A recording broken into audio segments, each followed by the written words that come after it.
If you've got an Africa Twin and you're looking for more wind and weather protection, then this video may well be very handy. Now personally, that's not a camp that I sit in. I don't have any issues with this screen particularly. It's plain, it's simple, it does exactly what it needs to do. I think Honda have done a good job with this. But in the interests of consumerism, I thought I'd take a look at a touring screen which offers more height, more width, and a different shape, and it could make a difference for those people looking for something a little bit more, or it may indeed be a really handy piece of kit as we move into winter.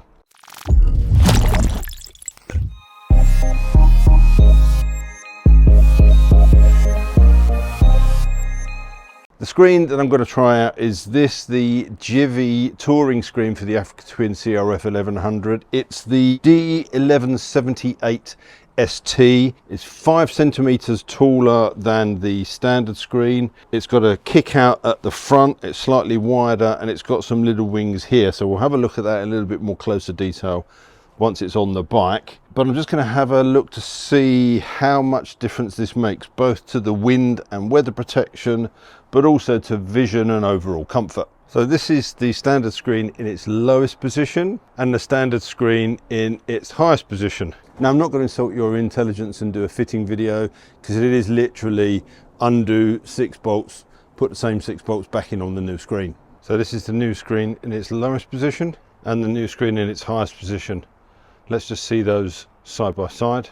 As you can see, obviously taller, wider throughout, and there's no opening on the front which differs to the stock one. So it'll be interesting to see once I get out on the road how much of a difference this makes overall. So obviously the best thing to do is get out, give it a test, and let you know how I get on.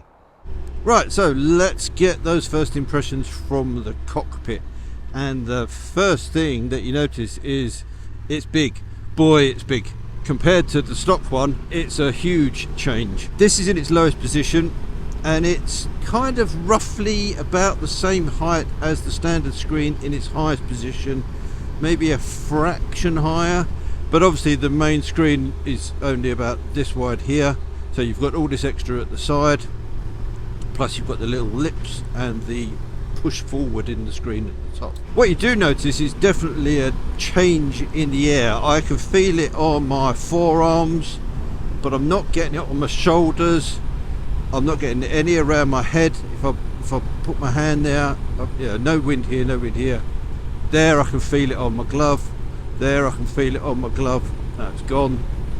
All the way down there, nothing, nothing, nothing.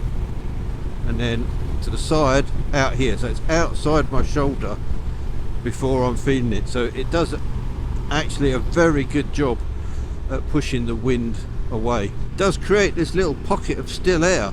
I mean, here there's nothing going on. I could, if I was so inclined, probably smoke a fag.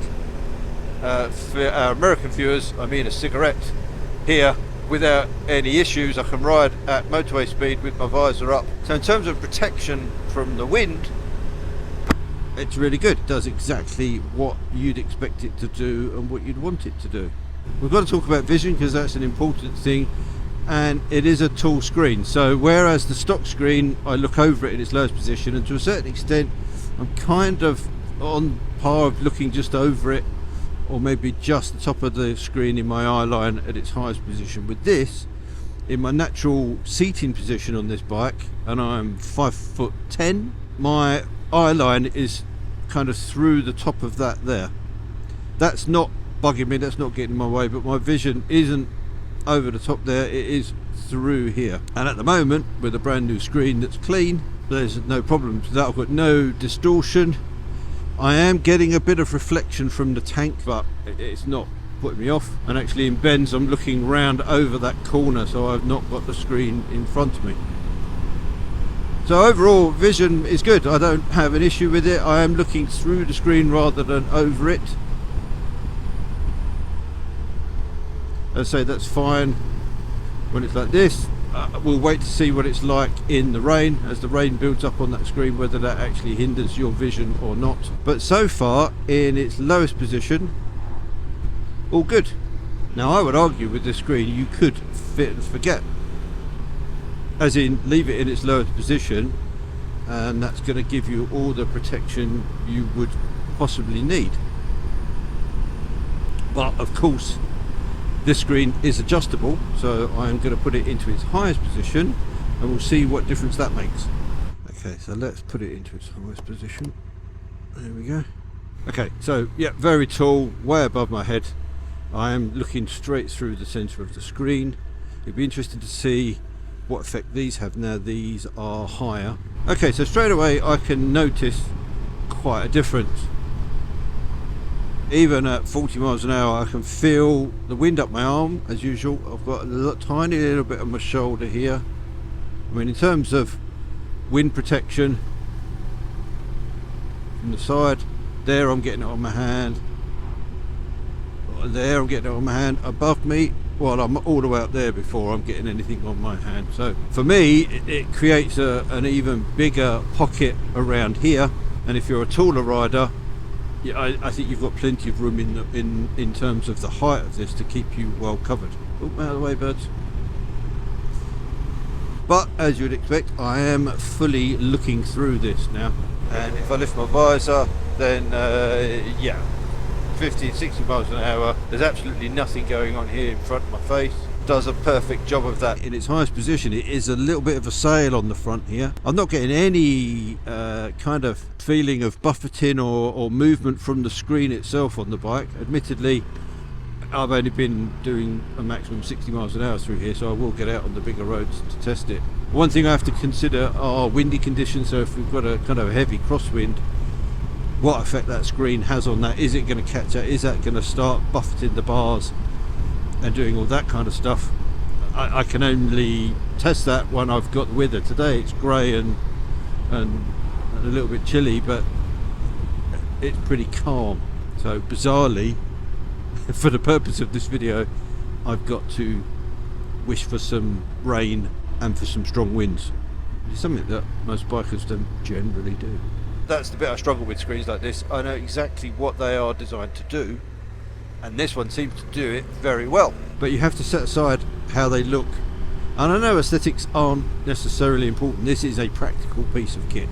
So what it looks like on the bike, well, largely irrelevant, I guess. But if you're not used to riding a bike with a big screen, a big tall screen like this, it is going to take a little bit of getting used to. So the question is, what does it perform like on motorway runs? 70 miles an hour, I've got a little bit of wind noise sort of around here, but no buffeting. I've still got this area of stillness in front of me. I think with it in its lowest position, other than a little less wind on the shoulders, it's not really that different to the standard screen in its highest position. I wasn't sure whether this kind of wind vortexing out would create a bit of negative pressure here, but it seems to be pretty good. The one thing that I did notice on the literature for this is that it recommends a maximum speed of 130 kilometers per hour. So if you're blatting down autobahns or not sticking to most European speed limits, that could have a detrimental effect. But it seems pretty stable. I've got no flapping or wobbling. So yeah, in its lowest position, pretty good. Screen up in its highest position, more around the body now than I've got before. And actually with it in this position, I can definitely feel some movement on the bike.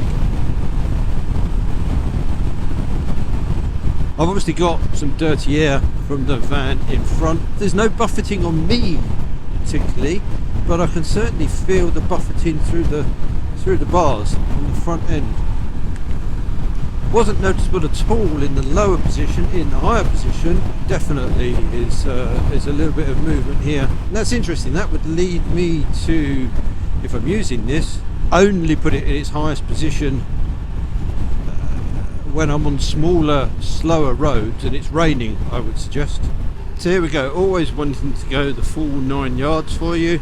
This is just to give you an idea of what kind of protection I'm getting and also what that vision is like. And again, the screen is in its lowest position.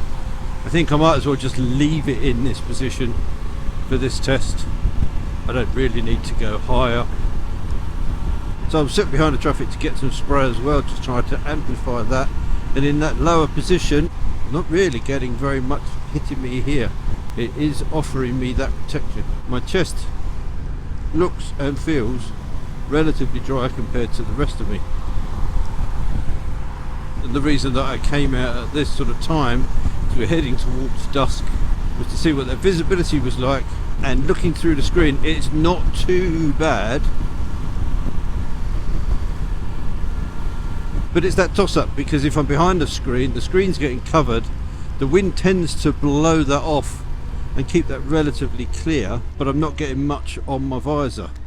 Whereas if I had a screen that was lower that I could see over the top, my visor would be getting soaked. So whether the visibility is actually better with this or not, I'm not entirely sure. And obviously it's easier to wipe your visor than it is to wipe that screen. But to be honest, the screen is doing exactly what it's designed to do. It's keeping the bulk of that weather off, and on a longer journey, that's going to keep me drier, which is potentially going to keep me warmer and more comfortable, a little bit more alert. So I didn't want to make this a massively long video. I think the results speak for themselves. The screen does a good job, so in that sense it's good. If I look at the downsides, but when it's high in that highest position, once you get to 70 miles an hour or above, I'm starting to get a little bit of movement on the bars. Not very much, to be honest. It never felt dangerous. It never felt I was gonna get into a tank slap or anything ridiculous like that. But you can obviously feel that movement in the highest position. And I suppose another negative are the looks. If you're interested in that, it is just a big screen. It's designed to be practical. It's not necessarily designed to be aesthetically pleasing. The screen itself is really nicely done, but for me on this bike it's just a bit too big. I guess the question I need to ask myself is, will this be staying on the bike? And the answer to that is no, not for me. For the reasons I've given before, it gives me that extra bit of protection, but I think the stock screen gives me enough protection, and it is just that little bit too big. And again, having to look through the screen all of the time pretty much, even when it's in its lowest position, is something that I'm not that keen on. I think that's a pretty fair video on this. It's got its pros, it's got its cons, and it really depends what you want. If you're used to riding a bike that has a bigger screen and you don't mind that look, then obviously it definitely gives more protection than the standard screen. It feels and looks good quality, and it does a job. So I'll leave a link in the description down below if you want to go away and take a look at this. They do another shorter sports screen. That might be something that I'd quite like to try in the summer when I'm less likely to want a tall screen option. So I hope you found this video useful. If you are looking at touring screens, maybe this is one to consider. If you've got any questions, then let me know in the comment section down below and I'll come back to you with my response. Always look forward to reading your comments and replying to them. And all that leaves me to say is, until next time, thanks for watching, take care, ride safe, and I'll see you soon. Bye.